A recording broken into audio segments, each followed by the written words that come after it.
Do not adjust your radio dial. You are tuned in to the Mark Order Podcast.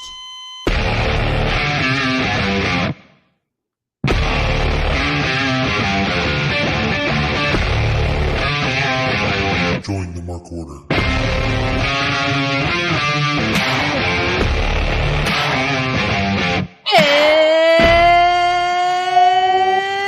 It's Wednesday night. Fallout from Double or Nothing. Whoa. Not my favorite episode of Dynamite, but we're going to talk all about it. Because it's Wednesday night, and you know what that means. We got Ryan, who loves shady trees. He's just a shady fella, I think. We got Asian Joe with us tonight. Joe, is that a curling shirt? It is. It's... Curls Gone Wild. That's amazing. I love that. And you got me. I'm here too. We're rocking and rolling on a Wednesday evening. We thank you guys so much for joining us. We got Lord Kev in the chat. We got Tim McFowle. We got Second Lieutenant Colonel Photo. We thank you so much for your service and for being here. My goodness, guys. I hated tonight's episode. Taylor! Taylor. I wanted to DM you, actually, Taylor. I have a question for you, but... Taylor, Scott's here. Trying to see if there's anyone else. Big G. Big G! We're going to talk. Some people are confused about Ospreay winning. I kind of get it, but I'm one of those people, too. I don't really like what's going on, but we've got so much to talk about. But before we dive into Dynamite, I'm going to check in on my lovely co-host. We're going to talk a little bit about Double or Muffin. Got a lot to go through here, but let's start with Joe and probably forget Ryan. You forget someone never. Never, ever. Joe, how are you? I'm doing well. Just catching up on some sleep and getting, after like 4 days of having a house guest, just getting my life back in order, I was going to say, how was it having your friend visiting? It was good. But being a person who's very used to being alone and not having to share space, it's just after about 2 or 3 days, you're like, all right, I'm good. It's an adjustment. It's definitely an adjustment. I have my own apartment too, and anytime there's like an extended stay for more than a few days, it is very much like I love that. I have it was like after 2 or 3 days. I'd be there in 2 or 3 hours. I'd be like, all right, we've hit our limit. You got to go home. I have a heart.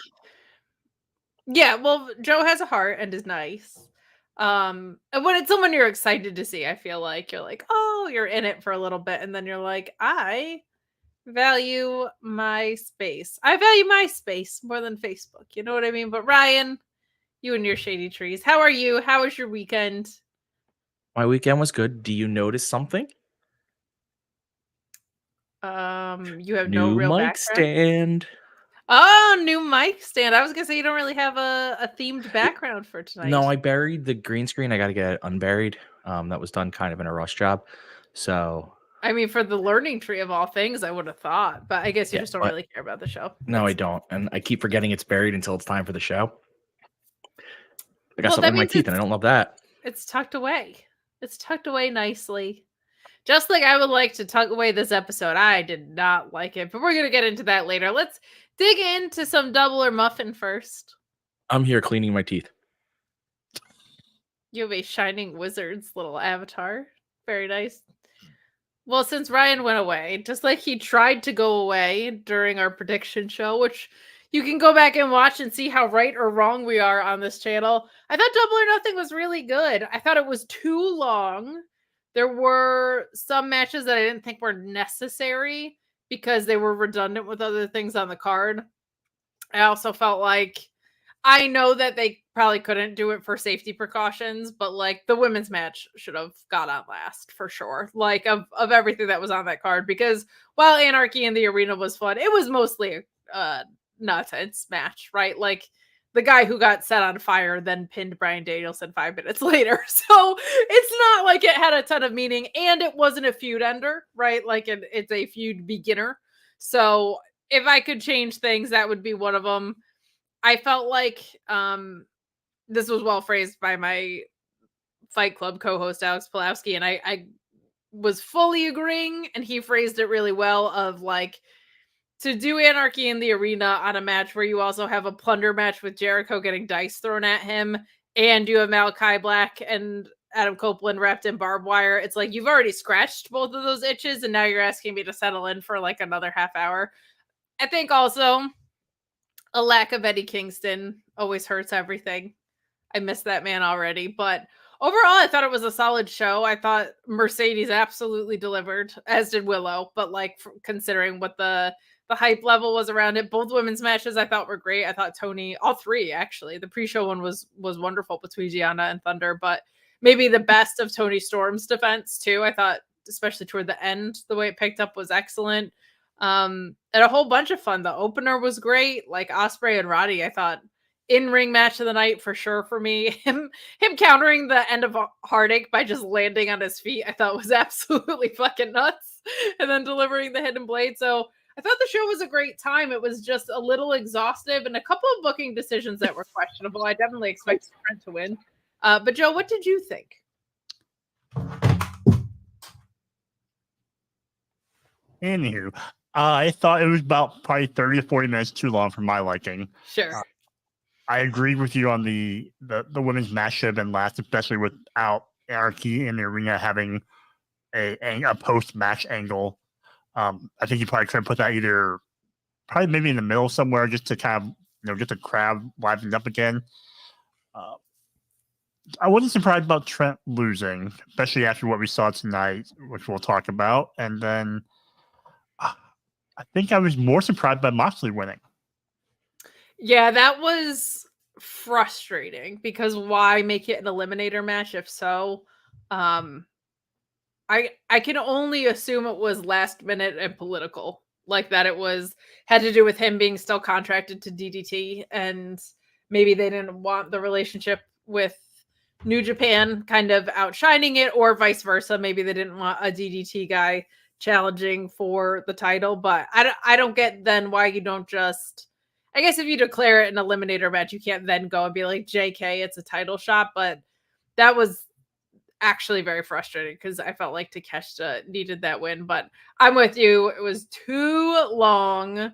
But I also get, like, if you're suspending Darby Allin from the air, that has to go on last. Like, if he's just hanging there by his ankles and you've turned him into a piñata and you set someone on fire right beforehand, you kind of have to do that last because worst case scenario, what if something goes wrong? Like you set someone on fire. If you can't go on first, if you set the face on fire, there's no rest of the show, right? If something goes wrong, you have to prepare for the worst case scenario, I think. And so I get it, but then you shouldn't have declared it the first women's main event is my only thing. But Ryan, you got to watch this. You were a little bit split attention, you told me, because you were taking care of some other things at the same time, but hard not to be split attention at some point in like a 7-hour card or whatever this was. This was a long one. Immediately, some things that I thought could have gotten cut were that FTW match wasn't necessary. Like even if you liked it, which I thought Jericho plunder matches are clearly the best thing that he's capable of right now. I felt like the 6-man on the pre-show was completely unnecessary, and I probably would have saved Malachi and Copeland, who unfortunately broke his leg, for a later time. And I think you still would have had a really well-rounded card that gave you everything you wanted. Also, Trent and Orange Cassidy, the only match without interference. Like, there was interference all over this thing, and some really, really, really dumb refs all over this thing, which I don't love. But all of the interference made sense. What did you think overall? And is there anything that you kind of, from a full card rather than a match-by-match perspective, would have either changed or cut or whatever? So you said 7 hours, and I was like, "Oh, that's a nice exaggeration." It was, but with the buy-in, it's 5 hours. It's over 5 hours. Yeah. So it's not that much of an exaggeration. I'm with you on Copeland versus Malachi. But at the same point, it's Copeland. He's got a title. You want him on a pay-per-view. Like, you did have Gangrel. yeah, like, okay, so I'm gonna put with that. I honestly think as much as I love Orange Cassidy and Trent, that could have been a Dynamite or a Collision main event. Not a middle of the match, Sure. but like the hype of that week of like It could these have. two. They don't do a lot of that anymore. And I know the pay-per-view schedule is picked up, but like I miss when we would get things like that. And I'm still waiting for them to use Rampage as like a 1 hour dedicated to one match kind of thing. But again, that was the only match without interference on the card. So that's why I want it to stay. But I get what you're saying. I get what you're saying for sure. Yeah, I mean, because the Jericho match could have been off. That could, again, that's a fun Collision match or fun Dynamite match. Though I will say I think the dice might have been the most painful thing done all night. I mean, thumbtacks have give. I'm still gonna say Will Ospreay landing on his head probably hurt even worse. Well, but that, I'm getting dice excluding whipped at you. I'm excluding. Well, they also landed on the dice. Yeah, that's true. That's true. Landing on your head, fracturing your tibia. I mean, there's a lot of things that I'm Barbed talking. wire. I'm talking things meant to hurt, not mistakes that happened during the event. Like Sure, but even so, barbed wire's gotta feel not good. But I get what you're saying. not the bar. I mean, I'd still think the barbed wire they use is probably blunted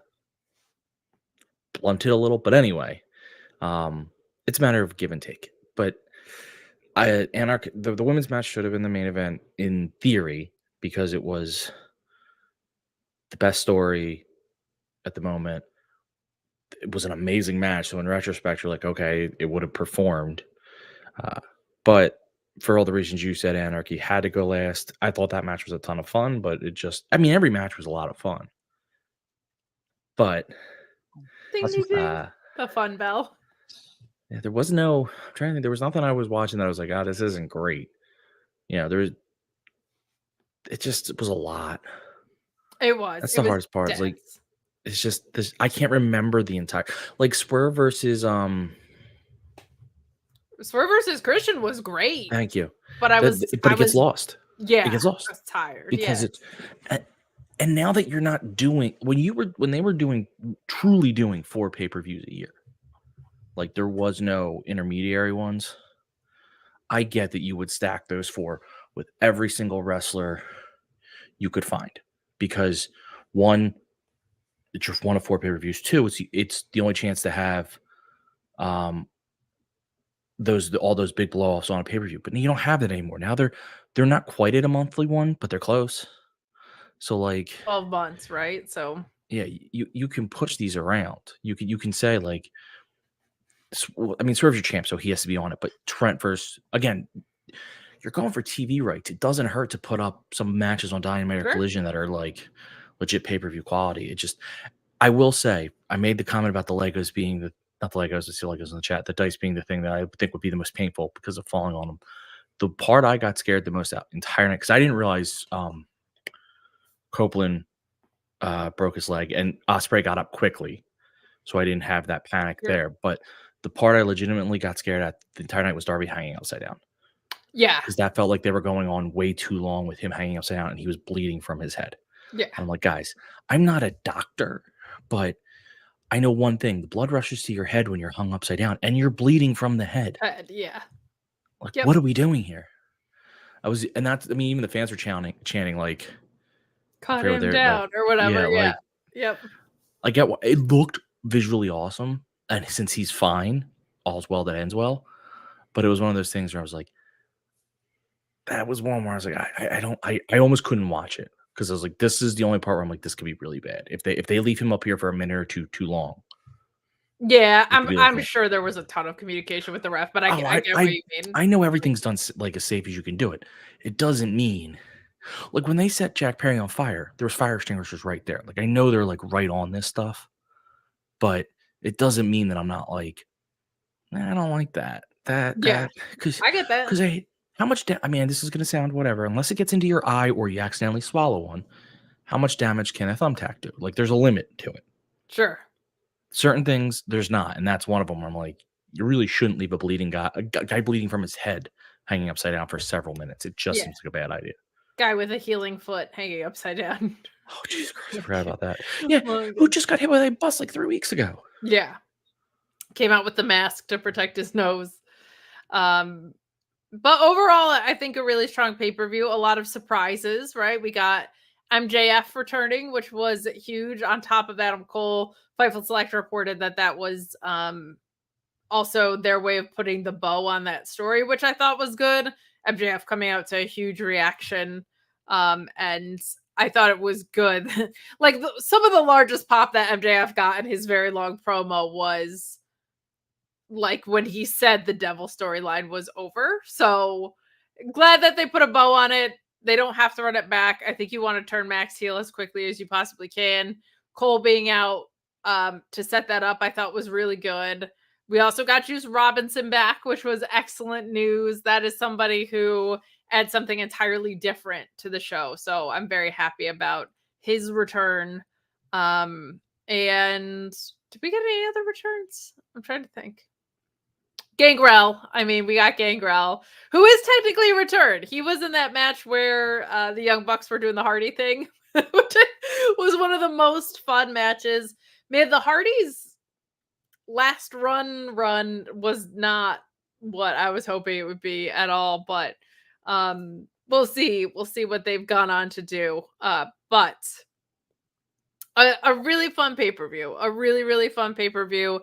I'm intrigued to see what this build to Forbidden Door looks like. I was not enthused by tonight's Dynamite at all, but we're going to get into all of that and more. But before we do, Ryan, I was waiting for you to pitch that, hey, we're part of a thing. I'm ready. Okay. Hey, we're part of a thing. We're a part of the Shining Wizards Network. Check out the Shining Wizards podcast on Monday nights. They're also releasing interviews from the vault. They did TJ Perkins and Eddie Kingston so far. Some really, really good stuff. Some really, really good stuff coming out of the Shining Wizards archives. But it's more than just the Shining Wizards. It's more than just us. There is a whole network of shows that you can check out here on the Shining Wizards Network. And every one of you for tuning in every Monday night to listen to the Shining Wizards. If you'd like to continue to support us outside of listening, we've got a few ways for you to do that. If you shop at Amazon, go over to amazon.shiningwizards.com, do your shopping as usual, and when you make your purchase, a little bit of that purchase price will go back to support the show. If you like to wear t-shirts, merch.shiningwizards.com will take you to our Pro Wrestling Tees store, where we've got over a dozen great designs from over 11 years of professional wrestling podcasting. You can become a Patreon supporter at patreon.com/wizardspodcast, where each and every week we call out your name as one of our show producers, and the more you support us, the more things that you're entitled to receive, and believe me, they are fantastic. If you can't support us monetarily, if you don't shop at Amazon, that's absolutely fine. Continue to listen to us wherever you listen to us on the World Wide Web, and make sure you like, rate, review, subscribe, do all that good stuff. Doesn't cost you anything, helps us out, and we can continue to bring you the love fest that is the Shining Wizards. What's up, folks? It's your boy, the Impact Player, Mr. Philly Ray, inviting all of you to check out the Turnbuckle Throwbacks Wrestling Podcast. Join us as we cover all things current in the world of pro wrestling, as well as paying homage to the old school, the Squared Circle. So listen in and find out why we are the recognized symbol of excellence in sports entertainment broadcasting. Find us on all social media platforms and any way you get your podcast from. And as always, we are the proudest members of the Shining Wizards Network and Rant Entertainment Media. Are you tired of being lied to every day by the mainstream media? Do you want to know what's really going on in the world? Do you want to make up your own mind about things and not be told what to think or say? Then listen to Inconclusive Breakdown, a weekly anti-PC look at the world of entertainment and current events, brought to you without censorship or filters. You can find us everywhere you listen to podcasts, BitChute, and on ShiningWizardsNetwork.com. And also, we're a proud member of the Shining Wizards Network.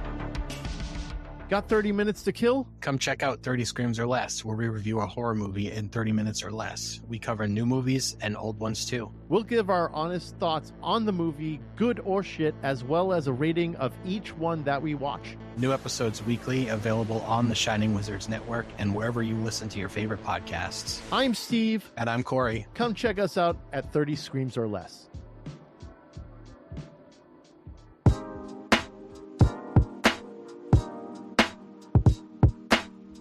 G'day guys, my name is Thomas, one half of the Broadcast Podcast.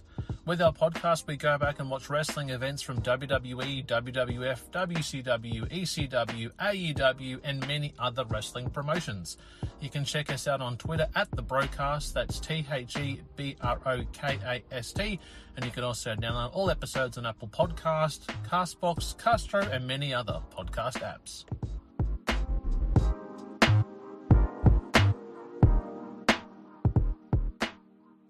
You like your music heavy? Then check out Radioactive Metal on the Shining Wizards Network. For over 16 years now, Radioactive Metal has been one of the longest running podcasts. Over the years, we've interviewed some legendary metal acts, had some awesome discussions, and cranked a hell of a lot of tunes. So join your cool Uncle Snowy and his co-host Aaron for the audio mosh pit that is Radioactive Metal here on the Shining Wizards Network. Well, the action is underway!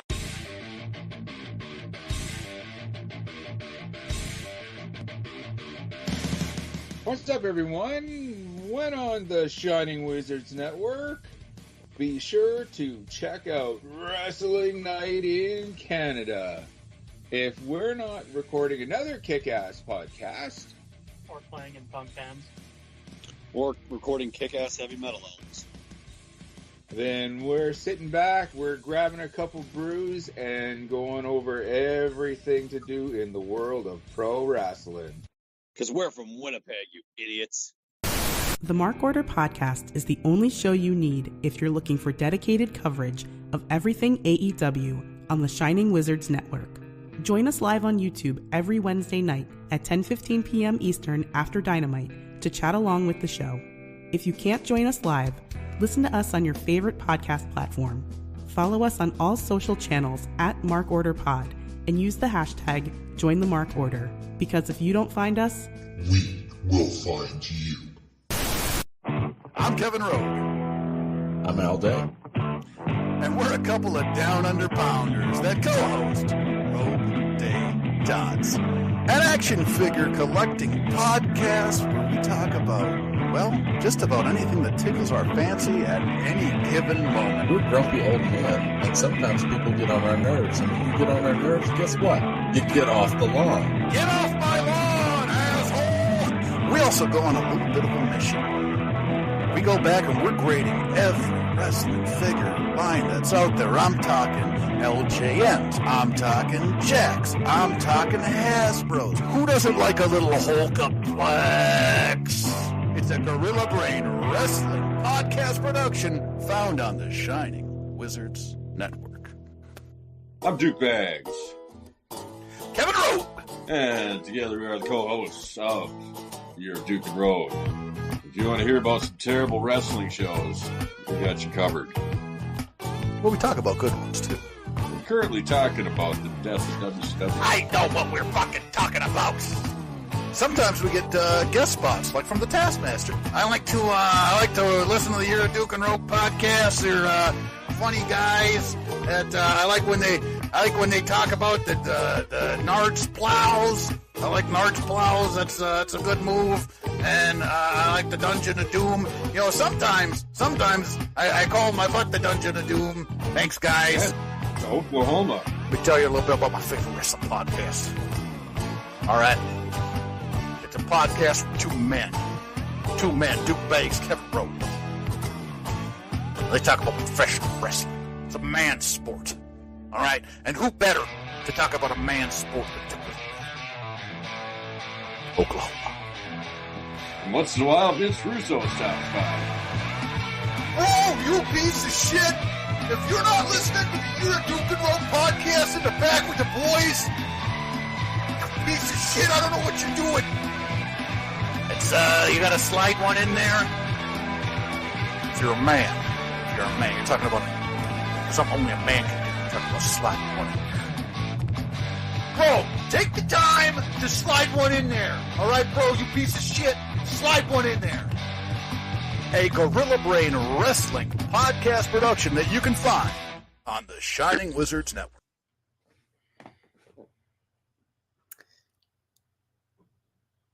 Oh, fancy hat. You guys like my hat? You're not the only one who could wear a hat on here, Ryan. And the reason I could wear my Binghamton Mets hat, Mine's cooler. which is now vintage. Mine is vintage because the Binghamton Mets are now the Binghamton Rumble Ponies. But a very nice fella named Asian Joe sent me this hat for my birthday. Why did they switch their name? Because minor leagues. It was like a fan voted thing. The frustrating thing is there used to be a baseball team like throwback called the Triplets.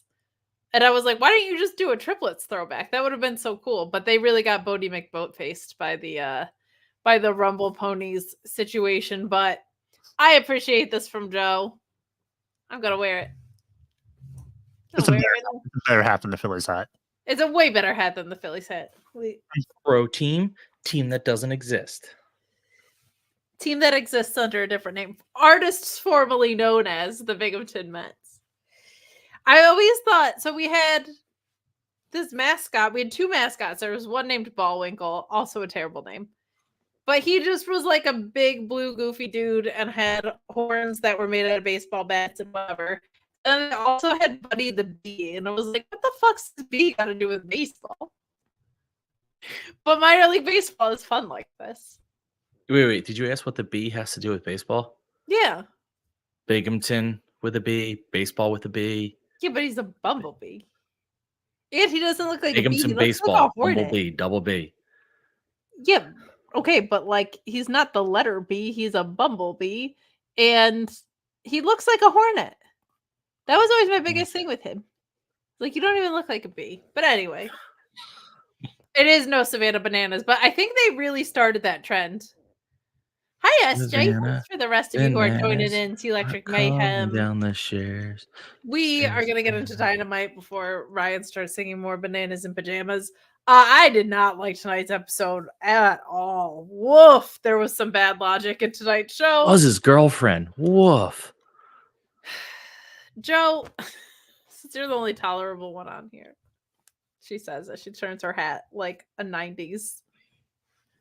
Like, I feel like you have to call the show whack. the show was whack. Thank you very much, Joe. This was a whack episode of Dynamite, yo. And wow. I thought that there was very little that I liked. Kind of Mercedes and Sky was pretty much all that I liked. The gauntlet was fun, but I don't love the booking that we got out of it. So not an episode for me. Was it an episode for you, Joe? It was okay. It felt very talky. It felt it gave me like reminiscence of old WWE shows, of a lot of promos from Mercedes, having hers and then getting interrupted to set up a match later in the night. I mean, just a lot of the usual tropes that we've kind of grown away from. So I saw the card tonight. My hopes weren't very high when I saw the card of a lot of talking segments. So yeah, and we got Saraya and Mariah May cut too, which sucks. Like, there were two women's matches that were supposed to happen tonight, which blows. We had to have Chris Jericho babble about nothing and then rehash the Jericho Appreciation Society under a tree. But we're gonna get into all that. Ryan, did you think that tonight was fun? I thought it was fun. Ding, ding, ding. It felt very post. It doesn't matter if you thought it was fun because Jesse Ozog's here. Hi, Jesse Ozog. Hi, Jesse. You okay? You got an itch over there? Yeah, I got an itch or something. I don't know what I want to. You know what it is? It's like how you can't do the hand gestures of things. This is called a wave. This is what happens when you wave to people. Nope. That's very rude, and I know you would never intentionally be rude. But this felt very post pay-per-view to me. Be rude. I think they were wow, and I'm the unbearable one. Yeah. That's how low you've fallen. I am more tolerable than you. Do you know how bad that is? I learned it from you, Dad. I learned it watching you. I think there was a lot of promos and stuff tonight because they're trying to set up their next few weeks, and they wanted to get it out all in one shot instead of spread out. I don't know if that's a good idea or a bad idea, but that's what it felt like to me. Kate, you put your hat back and Joe pulls his on. I think they threw away their shot like Hamilton. Okay. No, he was not throwing away his shot. I felt like Dynamite did, is what I was saying. But you said like Hamilton, and he didn't throw away a shot in Hamilton. Oh, that is true. He was not throwing. Well, he did at the end, I guess, technically. Yeah, he when he got shot. Got all sorts of murdered there. But yeah, this was a bad episode. I miss when they used to come out swinging, when you would get like these 1-2 punches from Dynamite, where there'd be like a cool debut or whatever. And this felt like they were phoning. That's the problem when you have regular pay-per-views. Yeah, but you can still do a good episode. This was just a bad episode. And we're gonna You and I get are rating the episode differently, so yeah, you're wrong and I'm right. But let's get into it. It does open with Mercedes Moné, which means we all have to do the CEO dance. CEO, CEO, CEO, CEO. Here comes the Monet. Monet. You can do this Monet dance, but you can't do the United. Because I can dance. My heart has a song in it, and I can dance. Yeah. Look, the robot. So anyway, Mercedes says that Will okay for the fight of her life, but is way too nice and should have seen Statlander and Stokely's betrayal coming, which I like very much. But then Sky Blue we all did. Appears on the screen. And you know what she really should have noticed it was when Chris came out wearing all black. Like, you're getting betrayed if somebody's wearing all black. You should know that by now. But we see Sky Blue appear on the big screen, and they replay her footage from when she was the one to have attacked Mercedes, which sets up the match tonight. Blue arrived to the ring behind Mercedes and attacked her. I'm so fucking sick of that trope on the show. They've done it to Swerve multiple times, and he's apparently too dumb to pick up on it. And now so is Mercedes. Clean up the playbook. Freshen up the playbook. You are recycling the same stuff. Wrestling should not feel formulaic. It feels very formulaic in AEW right now. But they set up the match for tonight, which I like. I don't think Sky Blue needs to be like an extended program. I think it's nice, like, here's a callback to this thing. We have a payoff. That match gets set up for later. Clearing that out is good. She's friends with a former title holder. Like, all that clicks in. And Sky Blue's improved a lot. So I was glad that this was a one-night program and not something that's extensive, because I don't think that's the way it should go. But Ryan, did you think this segment was fun? Because it did involve balloons. Balloons are fun. Balloons, by definition, I feel like this is fun just by the mere presence of balloons. Yeah. There was dancing. It's a fun time. So a couple things here. One, I think I still feel like Mercedes is going heel, but they're slow rolling that because half her promo felt heel, half of it felt face. The Sky Blue thing feels like the initial plan was obviously for Julia. Julia gets hurt. They can't do it. So they didn't want to waste that attack and have it sitting out there. It's like, what the hell was that all about? So they just said, all right, we'll give it to Sky. And Sky gets a good match out of it. And she wasn't going to win, but at least it's a chance for her to show something. I do love when you get mad at wrestling tropes that have existed since the beginning of time. It always makes me happy. I get sick of it when they are run back tirelessly with multiple stories on the show. So my thing is more, it happened here. I think your champion should be smart enough to assume someone's going to be behind them, but it's more that they did this twice with Swerve and then they're doing it again. It feels lazy. When you run the same trope back 3 times in a row with multiple champions, that tells me that you're out of ideas. So it's not the use of a trope that has existed for a long time that I have a problem with. It's the beating of the dead horse with it.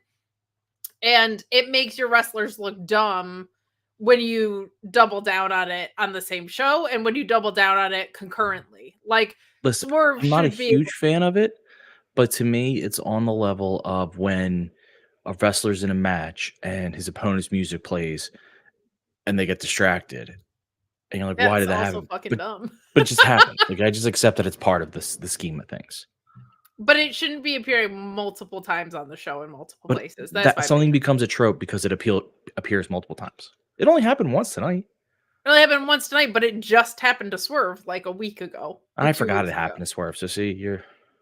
But that's literally my point, though. It's like, I don't mind tropes happening. I don't even mind tropes happening like in the same month. I have a problem when one character doesn't see it coming after it just happened to them. And I have a problem when it's happening with multiple champions on your show. Now they're all looking dumb. And in general, when you take the same trope and you copy and paste it, I don't like when wrestling feels formulaic. I don't want every story set up the same way. That fucking sucks. Be creative. Literally, This was different. They had a match the same night. It's literally the same trope to get there, though. Like, it's the same.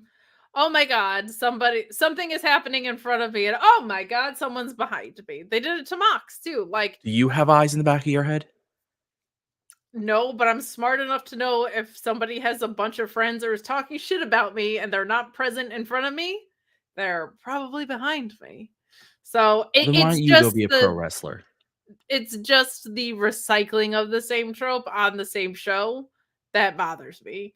And especially when one character has that happen multiple times and they never learn from it, especially someone that's as like street smart as Swerve should be. I hate that. But Joe, we had balloons. We had Mercedes kind of playing heel and face, to Ryan's point. Like, calling Willow too nice feels heelish. I feel like going into Forbidden Door against Steph, we find out later, spoiler alert, that we get Stephanie Vecchio, who is going to be challenging at Forbidden Door, it looks like. I don't know if you can go hard heel or hard face, and I think it's going to be hard to make her a hard heel because she was heel against Willow, but I think people are genuinely very excited she's wrestling, so they're going to be excited for her. Do you have a preference on where Mercedes Moné ends up, and what did you think of our opening segment? I always like her better as a heel, but I think AEW has done a good job in the 5 years of playing to the fact that you don't have to be strictly a heel to face, you can face other heels as a heel, or you can face, other faces as a face. I think they do a good job of not being confined to those characters. And I think her promo it makes sense, obviously, because you do the whole pay respect to your opponent after you beat them, and then she has to be a little bit more face, saying Willow's going to come back and stomp Statlander because she has this whole run-in with Sky coming up, and Sky's the heel, obviously, so that part makes sense to me. And I think the opening segment, for a celebration, it's kind of tame for a celebration. I would have thought it'd be a little bit more pomp and circumstance with, Mercedes' first title win in the company after her first match. That would be a little bit more, grandiose. I feel like the learning tree might have been a little bit almost on par with like set design.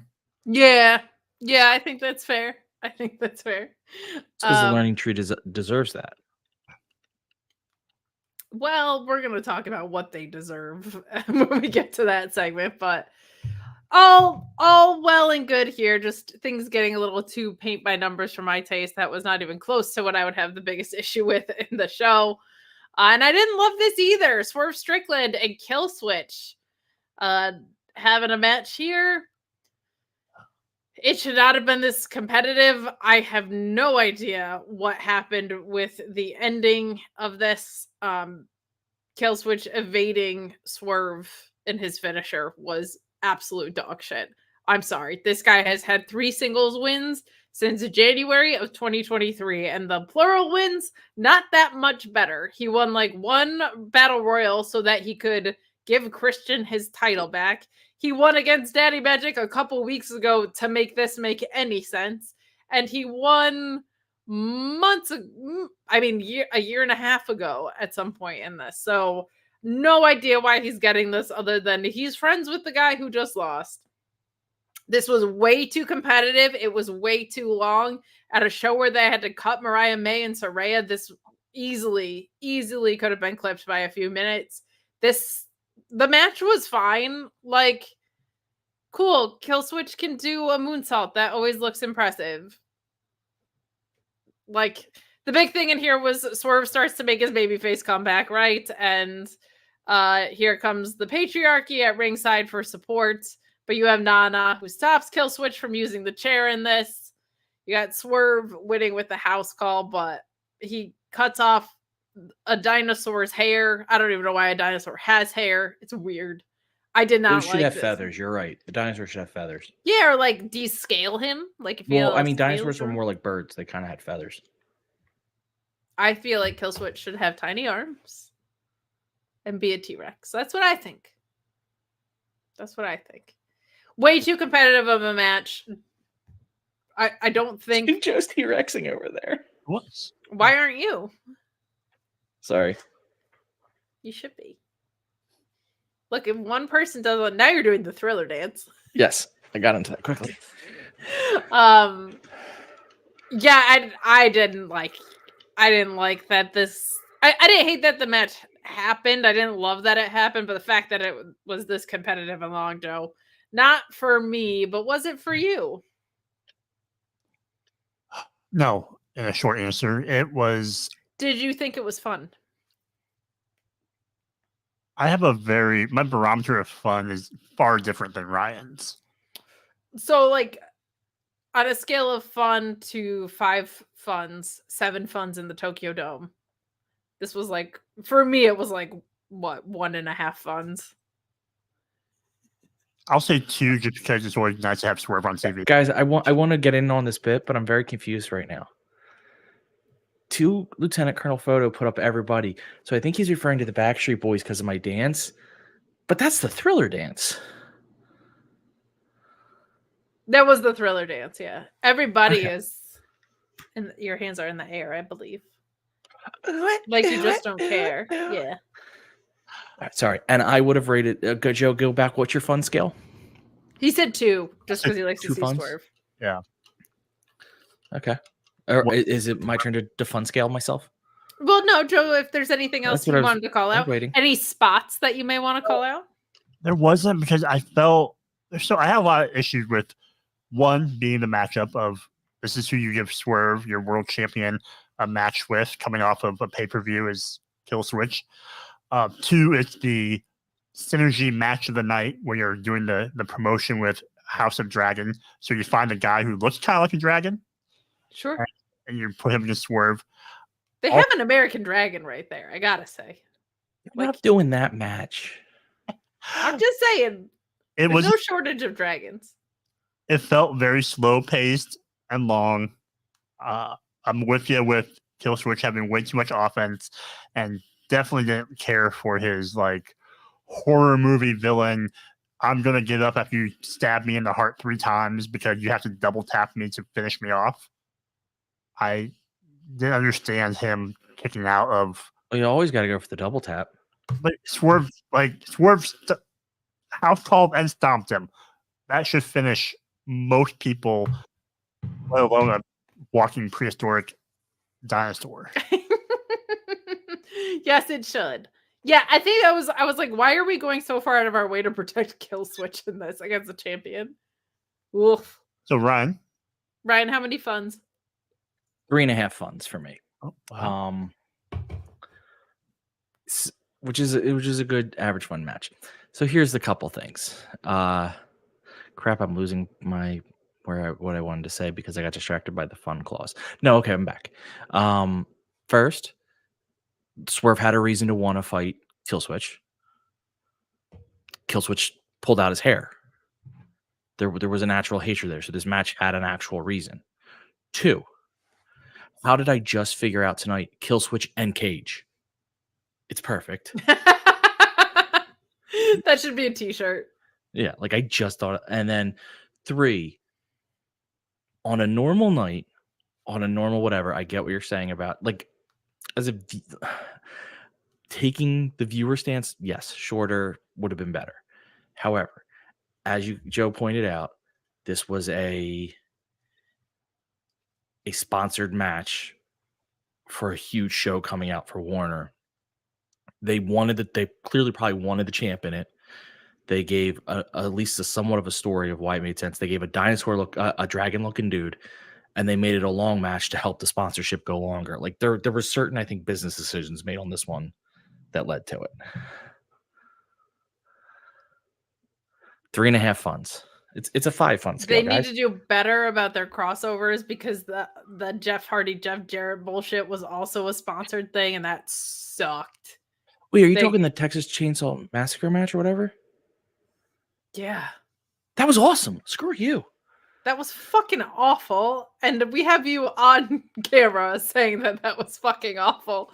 So don't even but I'm pretty try. sure by the end of my saying it was awful, I had talked myself into it. No, I'm pretty sure we were like, no, that was dog shit all around, but we all understood why it needed to happen. So, not a fan of that at all. I'm talking why it made sense here too. Okay, guys, 3.5 funds. The fact you give this 3.5 funds. I question your fun scale. I am the creator of the fun I'm scale. gonna go create my own fun scale. It's gonna be how so many much Kate funds harsher equal one Ryan fund? How many Stanley Nichols? I have no idea. You knew exactly where I was going with that. I did. I got you. I'm picking up what you're putting down. From that to absolute dog shit with the Jericho Appreciation Society with branches. Fuck this.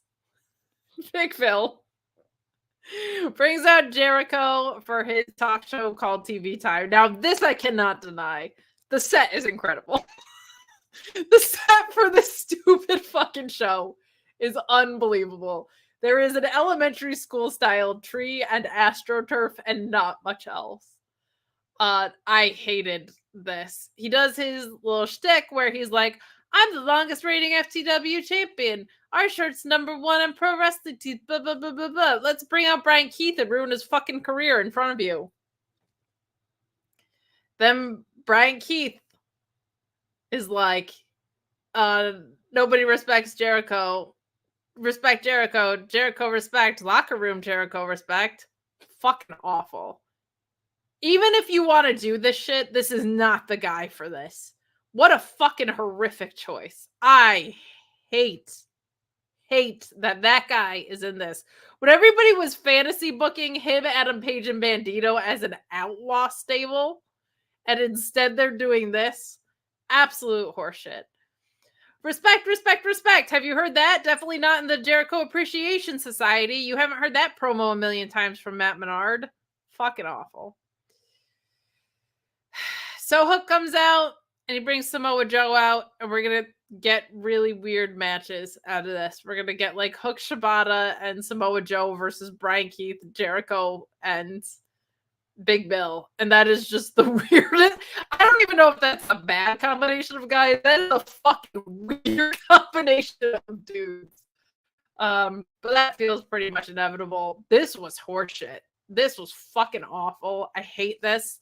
It feels, for a guy who's like the master of reinventing himself, and I truly feel like Jericho deserves that kind of,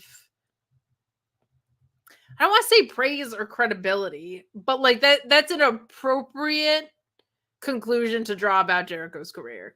This feels so retreaded and so trying to bail yourself out of this. This feels exactly like the Jericho Appreciation Society, except you threw a bad apples joke in there. I don't get it. This is not new. Nobody respects Jericho promo. I've heard this 900 times since the Inner Circle and the Jazz. Like, I've heard this all before. This is bad. This is bad. Like, glad Big Bill has charisma, and like Jericho being smug and slightly self-aware is great. This screams, I'm going to be a long, dragged out, another boring ass Jericho stable, and look, oh, we have a guy who feels like the oddball. No talent comes out better for this shit. And like doing an ironic little twist on it when you killed like Ricky Starks, Eddie Kingston, like these people were dead in the water. Daniel Garcia had to have a whole fucking tournament to rehab his career after this shit. Stop doing this. It's not funny or fun. Barf. Ryan, you love this dumb shit. Go ahead. You know, you really. I give this negative funds. Negative 5 funds. This sucks. No. This is. It comes in at 0 because the tree was great. So where I would go into the negative, like the tree gets you. This is a 5 out of 5 funds. So a couple things here. Now I have to go through all you said. First of all, this is yes, there is a slight retread in that Jericho once again seeks praise. That is a characteristic that it is built into his character, face or heel, that he loves praise. So anything he builds would have that. To shed that would be to shed Jericho. I would love to fucking shed Jericho. Let's shed Jericho. You shut your filthy mouth. Get a better promo than Nobody Respects Jericho. Horse shit. But you had your moment. I cannot let you have your moment on this. This is terrible. He was playing this like dorky Mr. Rogers character. I fucking loved it. The way he sounded, the goofy goatee. It was perfect. I got a question for you, Kate. How many times has Brian Keith talked on AEW TV before tonight? Him being booked poorly before this doesn't mean it's good. Maybe once. So you're putting him with a guy who is guaranteed to be on TV weekly. And how's the Kool-Aid taste over there, Ryan? Holy shit. I'm sorry, I like to have a good time. I love to have a good time. This is an awful fucking time. That I see something on my TV and I go, this is fun. This is not fun. This is But so off. I was laughing. I was enjoying it. You enjoyed Brian Keith coming out and saying the same shit we heard Matt Menard say for 6 fucking months. No. Brian Keith is not the guy for even if you like this idea, which I get, Brian Keith is not the fucking guy for this. This is awful. This is awful. No. This is so not who that guy is. Brian Keith being a little bitch, like a pawn in someone's game, he's the fucking bounty hunter. And they have him out here saying you should be shilling for Chris Jericho is trash. Fucking trash. Nope. What else is he doing? They have nothing else for him. Why does it hurt him? Why does it hurt him? He could be doing something good. Have him do something good instead. What? Tell me right now where you'd put him. Put him in a feud with Ricky Starks. Have him defeat Kyle Fletcher for the TV title on ROH. ROH doesn't count. No one watches that. No. Good booking and good creative is not determined by the absence of other creative. Absolutely the fuck not. But my thing is bad booking isn't having a guy come out being put into something for one night being like, hey, I've been losing. I haven't been on TV. This guy is on TV and he mostly wins. Why wouldn't he want to go out with him? Because he fucking just got dice whipped at him like a little bitch. Because he legitimately is not good anymore. Because he's the fucking bounty hunter and he shouldn't need other people for anything when you're hunting bounties. Going solo hasn't worked for him. So now he's thinking to himself, well, where do I go? Well, how would I go to a guy who's managed to constantly stay on? Let me ride into shitty creative is not the answer. I think absolutely this is delightful. I think this is hilarious and delightful. It is boring and retreaded trash. Nope. It's hilarious and delightful. 5 out of 5. I was looking at my dog being like, do you need to go out? Please let me take you out. But you realized it wasn't a woman's match, so you had to wait. I understand that. No, it was boring, unfortunately. It was, to me, this is a lot of fun. This is Jericho trash. is acting super goofy, super silly. But there was a legitimate reason these guys would want to study under him. He is successful. He does win. He does keep TV time. Yeah, he does ruin fucking careers. The amount of people's pushes that have gotten stopped because he has dragged out storylines is insane when you tally it up. And Brian Keith, the bounty hunter, the fucking bounty hunter, setting that aside to be like, you should respect Jericho, which I heard Matt Menard say how many fucking times for like a year. Not the guy for it. Even if you like the creator, this ain't the dude. Absolutely the fuck not. He is the longest running FTW champion in the world. John, please, please, please, for the love of God, trash this shit with me. I can't. Oh, the learning tree. So when it first came about and he introduced this whole thing, I had a slight optimism. Like, maybe he's doing something fun with it. Maybe he So did I. kind of leaning into the whole call, Joe. He kind of leaning into the whole like the chirps and the perception of him outside on the interwebs and all the fans talking about him. I get that. It was funny, tongue in cheek. I think now it's got to the point where it's too far leaning into it now, where it's just over the top and it's too much for me. I agree. Brian Keith was an interesting choice because his character is to me, a very independent character where he's not necessarily tied to a group of people. You don't see, bounty hunters usually getting up with other bounty hunters. And that's not true. They would ride in posses all the time. Like, let's be fair. Nobody else on the show is a bounty hunter. Yeah, and so he has no one to ride with, so he had to find his own crew. And I get that he was losing, and he just, you want to try to like attach yourself to a name, but let's be honest, like the dude's not going to win singles matches. He might win some tag matches with Jericho or 6-man tag matches. He's going to take pins for Jericho more than anything. Yeah, he's going to eat a bunch of meaningless dog shit pins. All right. Real talk. I'm going to ask a serious question here, Kate. Put your sour hatred aside for a second. Impossible, but go ahead. You must. If Brian Keith actually gets wins out of this, singles wins, like quality singles wins because of this, does it change your perception at all? Kind of, but there's just no fucking way that's happening. But I'm just saying, but if he does it change your perception? It makes me happy that he's getting wins, but it's still shitty creative. You can get meaningful wins in shitty creative. It's shitty creative. Oh, I disagree completely. I don't think he would get very many like big wins. I think he would get some like okay mid-card wins, but you're not gonna be in contention for any belt. Yeah, but he's not. What has happened with Big Bill that has made you think that is going to be a thing? Hey, we got rid of Hager, so we need another big guy to be by Jericho. Whoa. Let's be fair. Big Bill just joined the learning tree, relatively recent, so you can't use him as a reference point. And what has he done? A bad apples joke, which was amazing. Calling your fans the branches. I mean, it's Jerichoholics. Like it does not feel. There's nothing for someone who's really genuinely good at reinventing himself. This feels like the most retreaded thing. He's been in it for a month. Reinventing himself. I was shocked he could do it again, and he did. 2LT Photo says that he's had 30 days and no wins. Big Bill. He's been in this shit for a month already, and no. In wrestling, we're going to count a month as a long time. In wrestling, 4 weeks when you have how many hours? And he has a win. He had to get a win to get into it.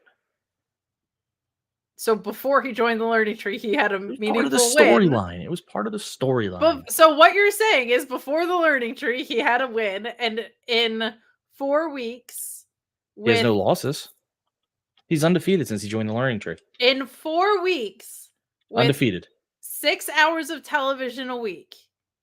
They have not. He's been on several. He's been on TV all those 4 weeks with no wins, and he's undefeated. I'll give you this. He should be fucking losing so that Jericho can teach him something. But they're not even doing that. They're just having Jericho go out, babble, jerk himself off, and then have his minions do the same shit that he was doing in the 2 other stables. This is horseshit. This sucks. It fucking sucks. You know what else sucks? Wonderful. Takeshita taking an eliminator loss to Moxley on pay-per-view, but not sucking as Moxley and Rocky Romero, because Azucar rules. This is another eliminator match. You have Moxley heavily wrapped up from the pay-per-view.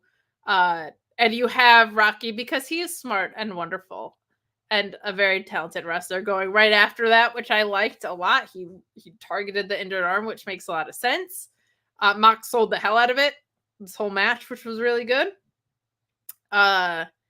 And even with the injured arm, you have like a really fun ending sequence and all of this that made me happy. I loved Mox using that one arm suplex. And Rocky had a couple of cool takedowns in this. The one from the top mat into an armbar was really fucking cool. This was one of the better things of the night for me. Rocky is great. He is there to eat losses and create Forbidden Door, since he basically was doing it with 3 other promotions.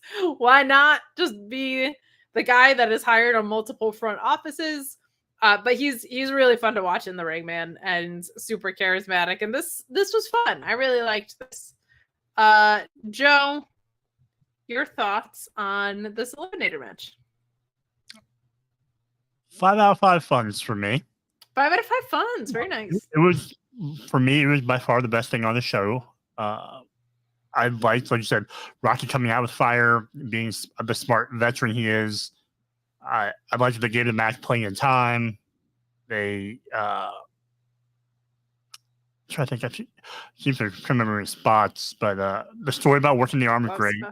Yeah, and just I don't have any complaints. I mean, the Moxley was obviously going to win, but you know, you further beat him up more to tell the story of, you know, he's going to eventually run out of an arm, and it's going to cost him the belt. Sure. I like what we saw with Orange for all those months with the international title. So I guess I'm looking forward to seeing who he drops it to. Yeah, I think that'll be the next big thing that we get at Forbidden Door. My guess is it's someone from New Japan, since we're going to find out we have a AEW specific main event for Forbidden Door, but we will get there. We thank you guys so much for hanging out in the chat with us. Will Gray is in here. The wonderful, incredible, amazing, what was the Lady Gaga? Never been seen before, whatever. Jesse Ozog. If you're going to call people bad apples, Jesse Ozog bring up a great point. You got to have Danielson come out and make a tree sperm reference if you're going to have people see another reason the story is great. That will save it for me. If Bryan Danielson comes out and references tree sperm, I am now doesn't need to come out. 180. All you do is in a backstage thing, Jericho and Danielson cross each other. Jericho says something about his bad apples, and Bryan looks and goes, "You know what apples are, right?" And no, I need them to away. fight over that. I want Jericho to be disgusted by that, and Danielson to be like, "You want to fight about it?" And then Danielson beats the shit out of him for 12 minutes, and Jericho never wrestles again. Yeah, but you know that Jericho would then call people his sperm. That's more entertaining than this. I mean, it's hard to be more entertaining than this, but I get it. No, it's not. I think us yelling at each other about it was more entertaining than this, but also not great. Don Callis, who I gotta say got a ton of live heat today. Hey, Joe, I think I would have an opinion on the Moxley match, but I'll let it go. You lost your credibility. You did.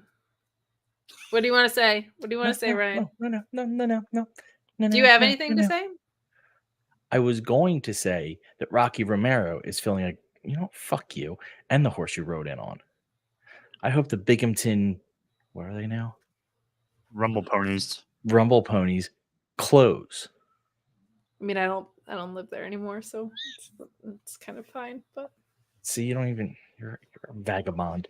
I was just gonna say Rocky Romero plays a nice role because he both is AEW and both New Japan, so Moxley wrestling him makes a lot of sense. That's all I was gonna say. You and that goddamn wasp hat.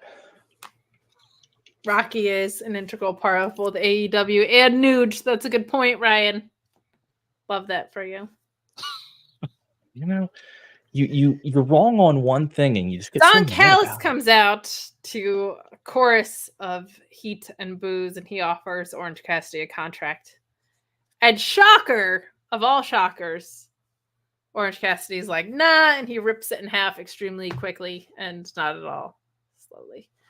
So Stokely and Chris Statlander are there and distract Orange Cassidy so Trent Beretta can attack him from behind. And Chris says, on behalf of my best friends, we accept. And then they beat down Orange Cassidy. Who's they?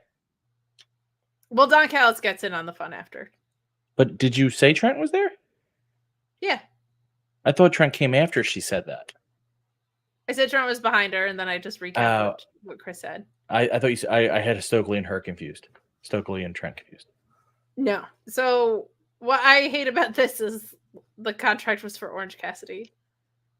Like, why? Just because Chris Statlander was like, actually, this guy. Suddenly, okay, you like that makes Don Callis look so stupid and desperate. And I also just feel like, what is the Don Callis family? Because Will Ospreay's not listening to him. Kyle Fletcher is losing constantly. Will Hobbs is out. Mark Davis is injured. Like, this doesn't feel like a stable. So I get that he's like maybe repairing it, but like, just actually this guy instead is really dumb. Like, I appreciated that they did the hug because that's a nice little heat move, but I don't know, man. I don't know. Ryan, I think heel Chris works really well, and Stokely's really great at his job.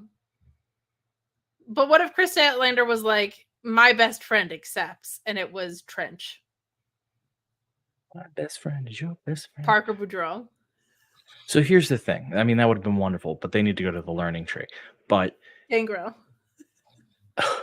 Gangrel needs to be in the learning Gangrel tree. joining the Callis family.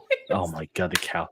I will say this: Callis still gets a shit ton of heat. My He does. God. He does. I mean, it's very hard to like. I know people get fed up with the Callis family storyline, and I get that because sometimes it feels like it's absolutely gone nowhere. But he gets so much heat, you have to almost keep bringing him around. Like, how many guys legitimately get booed to silence when they're out there? I got a little worried when Orange Cassidy was ripping up the contract that it was multiple pages and he didn't have a lot of momentum.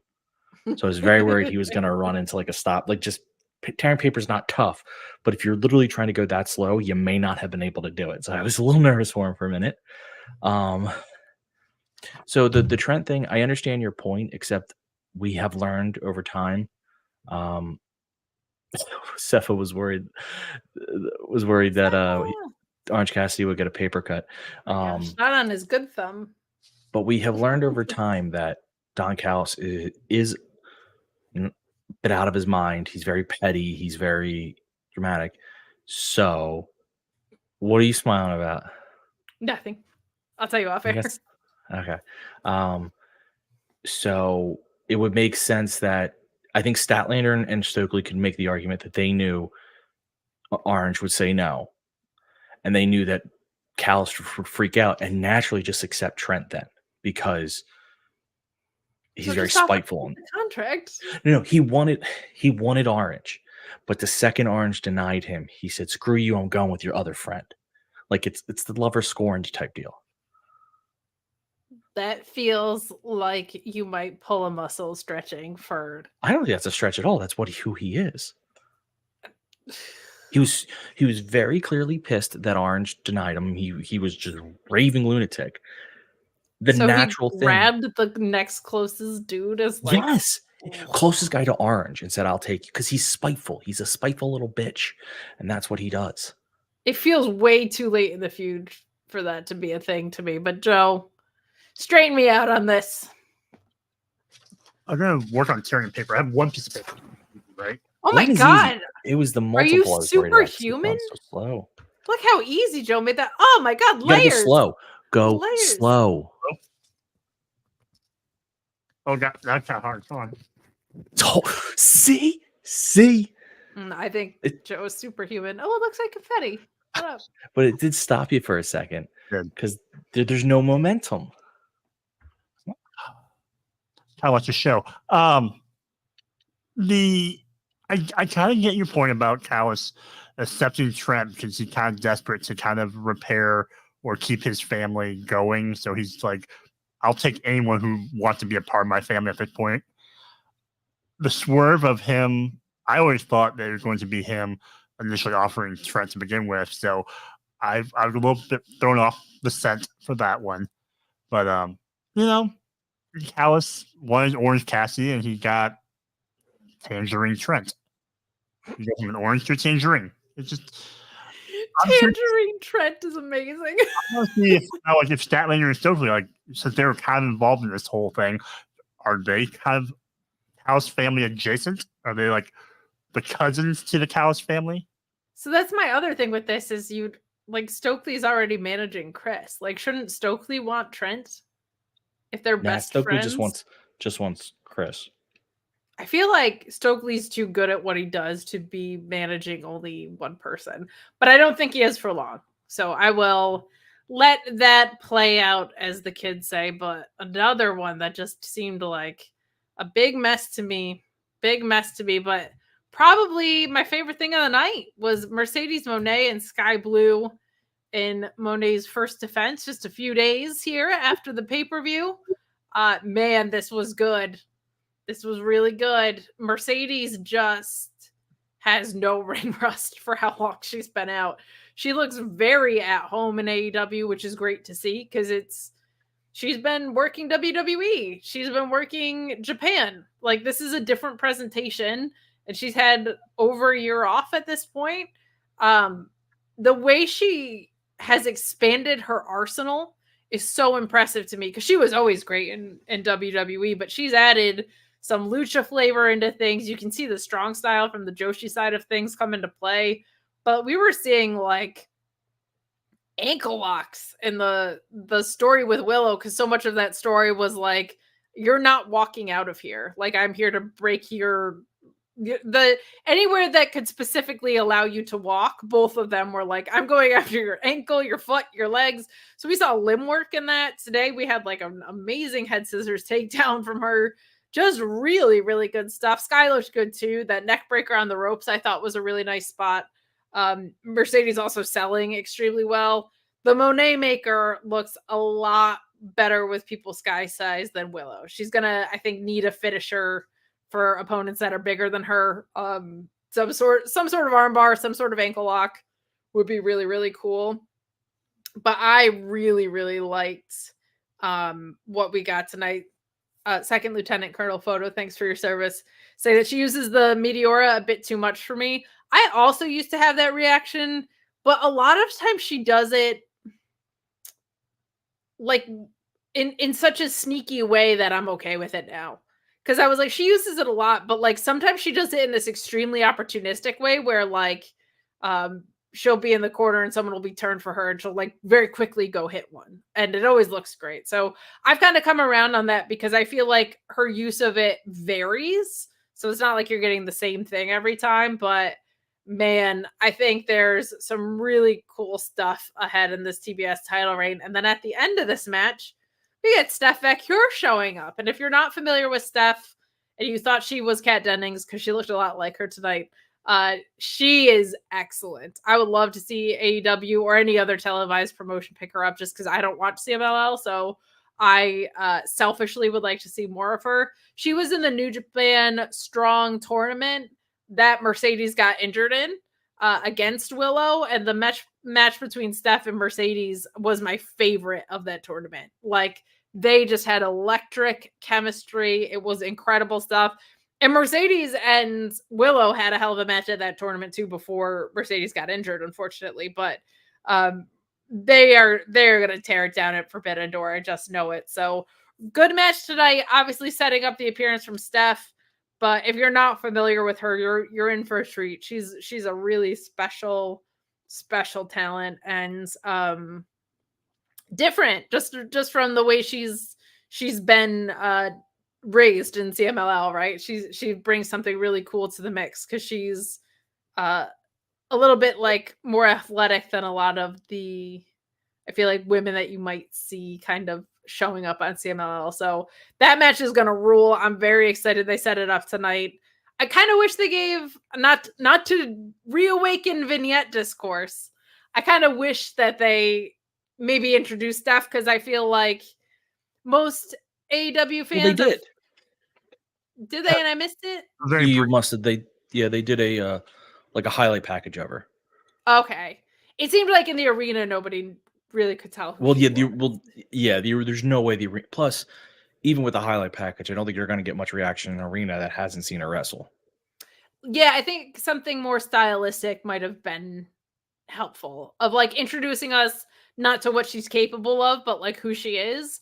Or I do remember this because I remember them talking about that match. That she had the title and everything. Okay, that makes sense. Probably should have came after she came out, like after that segment. Well, like, remind they people. should have done it twice. I would have done one before and one after, because the before let me know that she's a big deal when she walked out from a home viewer, but an after would have been a nice little like, we showed something of her earlier. Here's a little bit more about her. Yeah, and you also have weeks for this.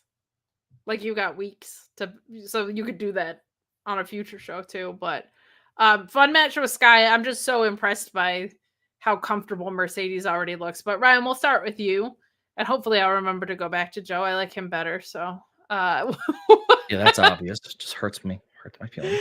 What did you think of this match, and what do you think about Steph Akira showing up? 5 out of 5 funds. And just so everyone watching needs to understand or listening needs to understand, the fun scale is not a match though this was a high quality match. I don't want to insult the match, but I do want to point out to people the fun scale is it's not a match quality scale. It's actually if something doesn't get a 5 out of 5 funds, then there's something going on, because I am here for the fun. But that's my personal one. Kate and Joe have their own funds. And I just keep saying fun. But yes, you do. This was good. You're right. I did think that comparing in my head her finisher from Willow to Sky, I was like, wow, Sky's looks so much better. But it's just a size thing. The way the arms have to lock and all, she's just not tall enough to deliver it to everyone. That was So also an 18-minute match on the pay-per-view. So in addition to picking up someone that's much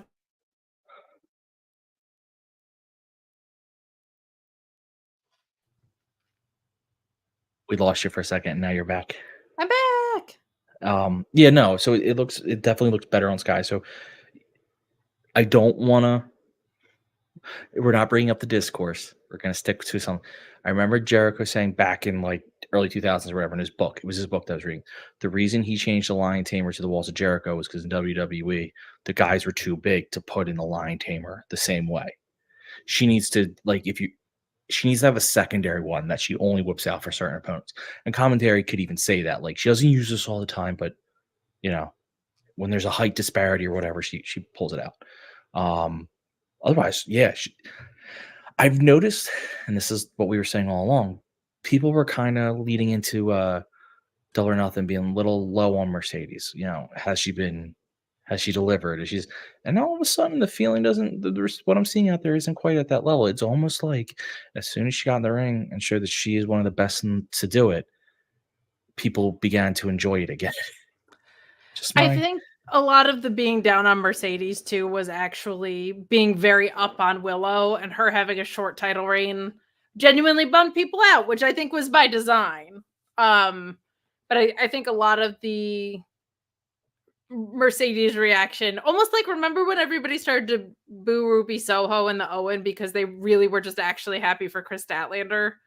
Like, it felt like that to me, which is why I think Mercedes hasn't turned full heel. I think they anticipated her getting cheers after. But I'm with you. It was very like, oh, it's almost like once this girl just had a chance to work and show what she's capable of. But I think part of that is program specific with Willow. But Joe, what did you think of this segment? Are you familiar with Steph Akira at all? Are you looking forward to that match? I am not familiar with her, so I'm all for looking forward to it. To kind of seeing her go at it with Mercedes. I think that'll be a good, real first showing for me. The match with Sky tonight was good. I thought Sky felt very, she held her own for being, relatively young in the business, going up against someone like Mercedes. So I think this only continues to help her. And Mercedes, I think you kind of hit on the various styles she's been implementing. I think that might have been the best thing about her leaving the WWE product, which having exposure, on the indies and other like New Japan and other places to kind of incorporate more moves. Where in WWE she would have just maybe developed more character, but her moveset probably would have been similar. Yeah, agreed. And going back to the Meteora thing, I get the Meteora thing. I mean, for a person her size, I think it's a good move for her to really and be impactful as possible and make it realistic if you're throwing these at someone's head. But yeah, otherwise, I think it was really good. I've been really impressed with Double or Nothing tonight, and for me, it was just kind of waiting and seeing on Mercedes since it's been so long, and her promos as of late weren't very strong compared to Willow's, and just a lot of things felt lackluster. But now that her in-ring work is speaking for everything, it's through the roof. Yeah, and I think part of it was it just took so damn long to get there. Like it like she debuted in March? Yeah, or very beginning of March. Come on. Yeah, that took way too long for her to get the show on the road, especially when you consider she didn't have any other feuds or opponents. They've just been doing this for 8 weeks. So now that she's in the groove, I agree. I think things are starting to settle in kind of nicely here. Good stuff. But we move along to our Casino Gauntlet match, which was won by Will Ospreay. Wait. What? Whoa, wait. Didn't you miss the Bucks? Wait. Oh my gosh, I missed the Bucks. what's going on with our TNT title picture. Channel. Champion. I actually have it out of order for some reason. We have a really fun segment with Matthew and Nicholas and Okada and Jack Perry. There was a lot of speculation with Christian unfortunately having to vacate the title. Copeland. I'm sorry, Copeland having to vacate the title due to his broken leg. As to what they were going to do. A lot of people thought they should just give it to Jack Perry, which I think is very fun.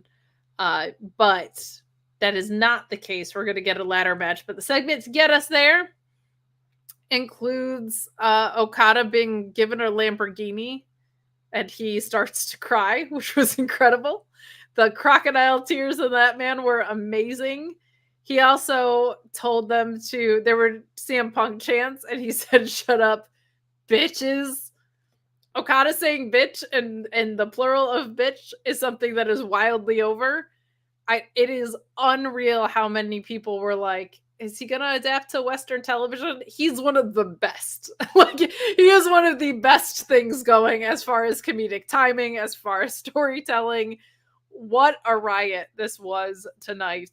But you have Matthew and Nicholas saying that essentially they're just going to give Jack the title. Now, I personally didn't want to see this because there's a ton of titles and all of them are already on Dynamite, and I do watch WWE, so the idea of a stable that has all the gold is exhausting to me. I just saw that for literally years, but I get how it could play into the story. But thankfully, Christopher Daniels comes down and he saves us from that. You get him saying that everything that he tells you is a directive from Tony Khan because he has been rehired as the interim EVP. He does not need the severance package that was offered to him. Title has to be earned, and Perry will get his chance at a qualifying match for the belt at Forbidden Door. Why the fuck the Acclaimed and Daddy Ass are the ones to back up Christopher Daniels here? You know who I want? A 60-year-old. Billy Gunn, that's unfair. Billy Gunn for a 60-year-old is in such good shape that maybe I'm like, you know what, I buy it. I don't get the Acclaimed coming out. I don't get why we're not splitting them up. Maybe we're going to split them up through this ladder match angle now. I don't get it. But that really soured me on what was an otherwise really fun segment. Okada to me is such a show stealer with this stuff. Him being given the Lambo and the fake tears and the reaction. Unreal, this guy. So much fun. A fun segment, and I think a good way to go about it, because you don't want to do a tournament because you have the Owen coming up, and you don't want to do tournament on top of tournament, maybe concurrently, depending on what the time looks like. That would suck. A ladder match is a fun way to go about it, as long as nobody gets hurt, knock on wood. A lot of possibilities for who can be in that. So looking forward to that. But I like that the EVPs at least tried to gesture to just give it to Jack. I think that's a fun call. But Joe, what did you think? Well, if we want to keep going with the fun scale theme, sure. I'll go 5 out of 5. This was if Mox and Rocky match were my 1A, this was probably my 1B, and it really was because of Okada. And every time Okada drops bitch or bitches, I feel like there's a young lion over somewhere in Japan who gets promoted. It was fun, and I think when you heard the bus, we're going to talk about what's happening with the title. It made sense for them to kind of play into like we're just going to hand it off to Jack Perry. Sure. I didn't initially understand the Acclaim coming down either. Matt Sydal must have been busy. So big muscle Matt Sydal, let's go. I had the same. My only like hopeful saving thought was like let Bones cook in this. Like let him let him win this title. But a win I like. A win I like. I was thinking maybe Max Caster cost him or something, but no, let the jealousy divide them. I'm fine with that. I love Bowen so much. I think the world of him and his in-ring. Not mad about that. Not mad about that. I think you'll see Danny Garcia in there. I would love to see Starks win it. I don't know what the fuck is going on with that guy. But some good stuff there. So now we move on to our Eliminator tournament, and my notes are back to being in. Ryan, what were your thoughts? No, we're good. Move on. We're good. No, this was important though. What did you think? It's twice tonight you've forgotten me, by the way. Good. I just want to point that Keeping out. your ego in check, proving that we don't need you. It could just be me and Joe out here. It can. I like the use of Christopher Daniels as Tony Khan because Tony Khan clearly is not cut out to be a regular on-screen character.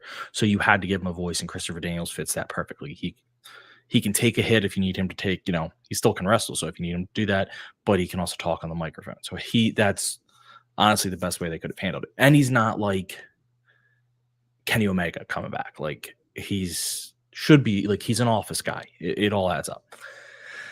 I don't think the Acclaimed coming out to save him actually means they're in the ladder match. So that's what's even more confusing. Like there's still qualifiers to get in. Yeah. I don't get that at all.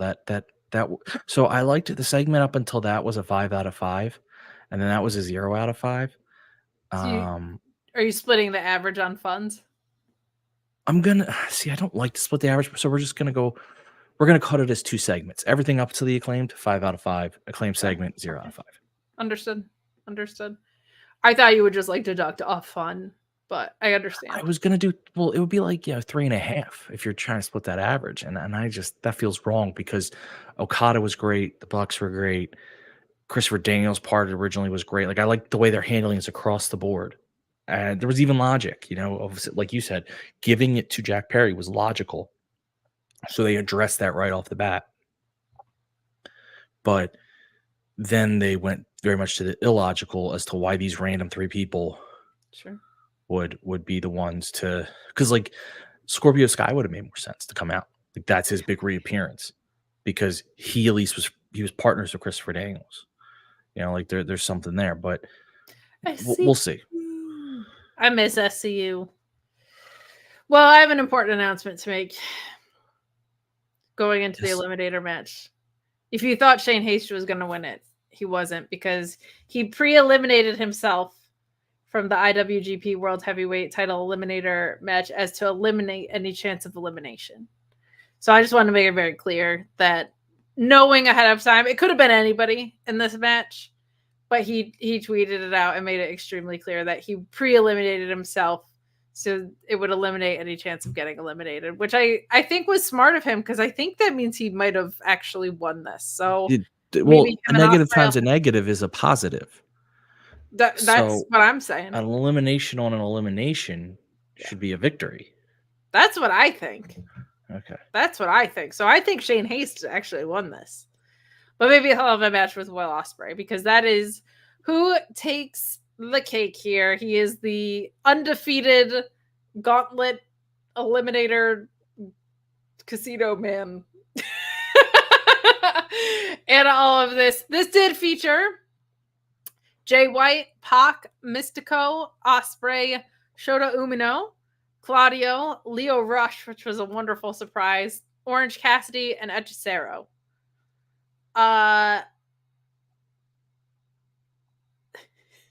You guys know I'm a Tekker sicko. I don't know if a submission specialist is right for this match. He did cool stuff. He did cool stuff in there. There were some good corner spots, but I also would have had this. ZSJ is like my favorite, and if you put him in this, I would have been like, this ain't the match for that guy. I agree. I 100% agree. The only thing I'll say is he had that awesome match with Danielson, so people would know who he is. And I think that's what they were going for. Because same with Mystico. Shota Umino, people kind of know from the relationship with Moxley. Leo Rush, a fantastic surprise. I wish he had won, to be honest. Swerve versus Leo Rush, run it back 9 million times. But this match was fun. I think I understand why Will Ospreay won it. But I'll give you my thoughts on that in a bit. But my only thing that I didn't love about this is they really emphasized by random selection, people will enter, and they started with the two guys that have a feud. They were like, it's completely random, but 1 and 2 happen to be the two guys that are feuding right away. But Ospreay is the best wrestler in the world, so I don't really mind him winning so much. It feels like they're doing this because they don't want everyone to keep assuming this is what the Wembley main event is going to be. I feel like people are just going to assume you're going to get a rematch and you're going to have back-to-back pay-per-views with the same main event, which would suck. But the reason I don't think that they're doing that is because I don't think Will Ospreay wins this and enters the Owen. That's just too much. Will Ospreay's the best wrestler in the world, and that is taking up too much oxygen on somebody's television. So I think what they're trying to do is keep everybody from jumping to that conclusion, which I respect them for, but it also kind of negates the whole Forbidden Door milieu. It really kind of betrays the idea of best versus best. Now, Mox has the IWGP title. So you're probably going to have him face someone from New Japan proper. And I would hope they would win it. I'm doubtful that they would, but you would want them to. That could be a number of guys. That could be Shota. I hope it's not Evil. But what we get out of this match is a lot of fun. This style match is something I liked a lot more seeing it the second time around, because the first time was just kind of weird and confusing. I appreciated it having been familiar with it more, and the talent in this was outstanding. Leo Rush is a freak. What an incredible wrestler. But this was fun. Mystico missing the top rope wasn't great when he went for that springboard, but everything else looked fine. Pac over the top rope is always ridiculous.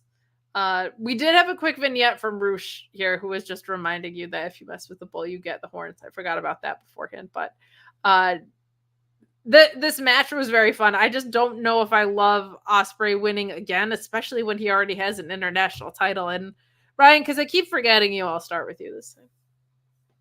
So I do appreciate that they embraced the Royal Rumble booking, which is, it's random until it's very obviously not. Yes. And time is relative. Yes. That was awesome. Two very, very Royal Rumble things that I love that they embraced, which I'd actually be mad if they held true to it, because I'd be annoyed being like, this is wrestling. We don't expect things to make sense. Sure. But Leo Rush was a fun surprise, though I don't think he got enough chance to shine, but it's tough in that kind of match. He did a couple of really cool moves, but he also didn't look like, they also didn't for lack of a better term, embarrass him either. He got to do his couple moves and he moved on. The match was awesome. Let's take it. The match was 5 out of 5 funds. I was into it the whole time. Now that I understand the concept of this match, because the first time they did it, everyone was confused. I actually love this concept now that I understand it. Yes, because same. You know, in theory, if Switchblade had pinned Pac in the first minute, he wins the whole thing and doesn't have to face 4 other guys. So it has a sense of urgency throughout the entire match, but it has also the Rumble element, which is always fun. I don't like that Ospreay won. Ospreay didn't have to win. He could have lost. He didn't have to be in it to begin with. But even if he's in it, he didn't have to. If he loses, he doesn't have to take a pin. Right. I don't love champion versus champion matches. Now, granted, this is only for one belt. They're very clear on that. This is for the world title. It's not for the international. But it just feels like I know that the international is a mid-card title and it's below the world, but you don't need to so clearly throw that in the face of people. Like, I also feel like it's the international title and it's now not being defended at Forbidden Door. The international title, the title that is supposed to communicate with different parts of the world, is now not being defended. It is America versus England, but you're right. Well, I said you were right. I said you were right. Couple wars we could reference to tell you who's going to win that, my friends. I'm just saying. We were 1-0-1 against England. Yeah. So undefeated. Yeah. Joe, what did you think of this wacky style little match? Did you have more fun watching it the second time around like Ryan and I both did? Because I felt like having seen it once before, it was much clearer. And what do you think about Ospreay winning this? Yeah, I wasn't lost watching this match like like we were before. Yeah. It was a 4 out of 5 funds for me. Okay. I think the one thing just Ospreay winning was an interesting choice, but I feel like when you saw the whole field of all the competitors in the ring, I think that eliminated a lot of the choices for me. And I thought maybe Jay White. I think Jay White would have been a really good choice for me. Ospreay winning is weird because he's a champion, international champion. I don't know what you do in that match against Swerve because I don't see him winning the match. So I don't know. I like the idea of him taking a pin in that match and then going off and going to on to the next feud for Wembley. I can only assume someone's going to cost him. And seeing the way Double or Nothing played out, I'm wondering if it's going to be MJF. Like if that's where the heel turn happens. But I'm with you on that. Like, yeah, I don't know if I want that dude getting pinned going into a huge pay-per-view. Yeah. Not great. Questionable. Someone in the chat said Tsuji was who he was hoping for. That's who I was hoping for. If you followed the New Japan side, doesn't feel like the right fit for ZSJ. Evil makes me want to jump off a bridge. Gabe Kidd, I'm assuming the War Dogs are going to be in some sort of multi-man match. Like that just is a good way to get a lot of guys on the card. I do feel like having a champion versus champion match probably frees up some space on the card. That's a good idea. But also, like, Will Ospreay has history with everyone in Japan that you can play off of. Seems silly. But that's what we get. That's how we end our show. I did not like this episode. There was very, very little that I liked about it. Overall, man, I hate to do this, but like, feels like 2 funds for me, maybe because of the Mercedes match and because Rocky and Mox was pretty good, but this was low on the fun scale for the cater. But Ryan, what was your overall fun scale for this episode? 4.5 funds out of 5. The Acclaimed and the Acclaimed heard it, and so did Luchasaurus's match going a bit long. But overall, 4.5 funds out of 5. Joe, how many funds do you give this episode? Oh! 2.5. 2.5 funds. Okay. That's what you give for 2.5? That is a 0 sound. No, that's a whatever you can get it on air sound. That's a fun one. That's true. That is very true. It is. But we are going to wrap up our show there. A couple of things that came up this week in news and notes. We kind of already alluded to them, but the big news coming out of Double or Nothing Obviously, Mercedes is your champion, but the biggest thing was that injury to Christian, which was not great. He has a broken tibia. He will require surgery. Why? Yeah, Copeland. You keep saying Christian. I don't know why. I mean, they're linked, my friend. They are linked. But that's kind of the biggest thing. The other big note is that former AEW and ROH talent Ethan Page showed up at NXT last night, which was good for him. He walked right into the main title picture.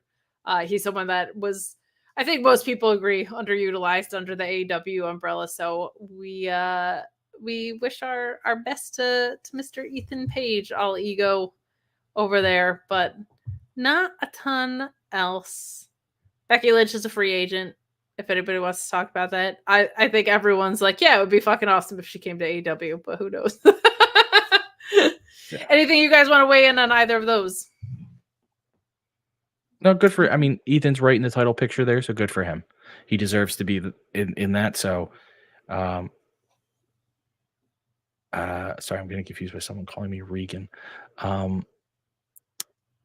He deserves to be in that. He deserves to be. He is that level. So I'm glad. Hopefully, that means they see his skill and they go with him. Jesse, I know you said you assume that he's off the Excite card. Don't jump to that conclusion yet. They might be letting him finish out his. Oh, you know what? But that's the same day as the pay-per-view, isn't it? Yeah, that's the same day as Battleground. Whoops. So he definitely won't be on that one, but that doesn't necessarily mean he won't be around. From what I've heard, he's going to be allowed to finish up some commitments, but we will see. We will see what is to come. There's more news out there, but nothing that I think we need to recap on here. MJF's return, all sorts of stuff going up on all wrestling sites and on FightfulSelect.com. But before we get out of here, we're also going to remind you about how you can support us. And there's a few ways, okay? You can leave a thumbs up on this video. It's a free way. It's a helpful way. It helps people find us in the algorithms. You can leave us a 5-star review if you're listening in audio form. That's something that's very, very helpful to us in getting visibility. But if you want to put your money where your mouth is, you go to Pro Wrestling Tees and you pick up one of these 4 designs. You can also pick up 2 of these 4 designs. You can get 3 of these 4 designs, or you can go 4 for 4. You can bat 1,000 and pick up all 4 of these designs. You can't really see as much on the screen, but the 2 on the right are double-sided, which is pretty cool. So you got the Mark Order logo, you got the font-based one, and you got a nice little pocket-size one, which is my favorite. So there you go. You can pick up a Mark Order t-shirt. I think you might have missed the sweet Memorial Day sale, but pick one up anyway. Or the 4th of July sale coming up. Yeah, there's always a promotion running over there. So save yourself some money. Save yourself some shipping costs or whatever. Wait for that discount code to come across. But think of us in your shopping at Pro Wrestling Tees, would ya? We appreciate it. Slota might saying the 4 horse shirts. That's right. 4 horse shirts. Love that. Not bad. Cut it out. We appreciate you guys so much for watching. Before we get out of here, we're gonna let the Love Shady Trees man plug his stuff first. Ryan. I love me some Shady Trees. You can find me on all our socials at Mark Order Pod. Just don't be a dickhead. Thank you. And then you can follow my history blog here for history.com at _here for history on socials. And away we go. Ryan, before we get out of here, Will Ospreay, Shane Haste, who you got? In what? I just feel like Will won the match, but Shane won the match by not Shane entering. won it. Shane won. Okay, a double elimination is a win. Sorry, that's the way it goes. That is the way it goes, right? If they face each other, you're going. Well, the Mighty do not kneel, apparently, even though I have visual evidence of them kneeling multiple times. So guess I'm going Shane Haste. Okay, Joe. Who won tonight? Will Ospreay or Shane Haste? Wrestling math tells me Shane Haste. See, wrestling math. Joe, I have all these questions about life, but most of them are about cereal. And life is cereal. Life is super cereal. And I just am so curious about some like off the beaten path brands that I might not be familiar with, and some nostalgia ones perhaps. And I wish I had the resources for such a thing. Do you know where I could find a blog like that? Well, Kate, I just so happen to know someone who writes a little bit thing about cereal. Get out of here! Every day I look in the mirror, I'm like, hey, that guy writes a blog about cereal. Every day? Every day. I brush my teeth, I'm like, he looks familiar. So you can go to my cereal review blog by finding a link to it in my social media profile. And on social media, I'm at _Asian Joe. So give it a read. Like Kate said, you'll learn about random cereals, novelty cereals, old cereals, whatever cereal related thing I can think of. Love that for you. Love that for you. Go follow Joe at _Asian Joe. He's the best. You can find me all over Fightful. Fightful Select doing collision shows when I'm able to, and Sour Graps Raw reviews Tuesdays, Thursdays, and Fridays on the main channel, doing your NXT, ROH, and SmackDown post shows. I'll have SP3 as my permanent co-host moving forward. But tomorrow, if he shows up, if he's not a coward, Tom Campbell joining me for the ROH post show. Wednesdays right here at the Mark Order Podcast, and of course, one half of the commentary team at Excite Wrestling whenever I am able to be here. But guys, please follow us at Mark Order on social media. Please give us a review, leave a thumbs up, and most importantly, have a wonderful rest of your wrestling week. Goodbye and good night.